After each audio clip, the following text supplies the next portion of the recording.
Supreme কোর্টে দায়ের করা এসএলপি প্রত্যাহার করে হাইকোর্টের রায়ের ভিত্তিতে নিয়মিত করার দাবিতে বুধবার প্রাথমিক শিক্ষা দপ্তরের অধিকর্তার নিকট ডেপুটেশন প্রদান করল ত্রিপুরা রাজ্য সমগ্র শিক্ষা কর্মচারী সংঘ। ডেপুটেশন প্রদান উপলক্ষে এদিন রবীন্দ্র শতবার্ষিকী ভবনের সামনে থেকে সংগঠনের উদ্যোগে এক মিছিল সংগঠিত করা হয়।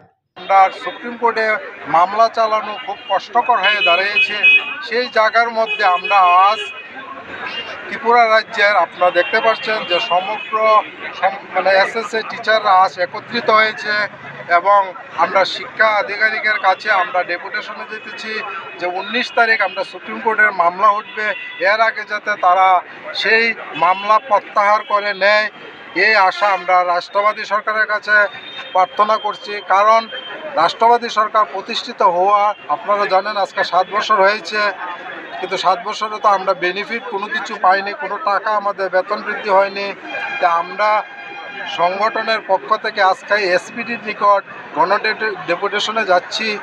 আমাদের এসএলপি উইথড্রল করে হাইকোর্টের ডাবল বেঞ্চের রায়কে কার্যকর করার জন্য আমরা রাষ্ট্রবাদী সরকারকে আমরা আহ্বান করছি।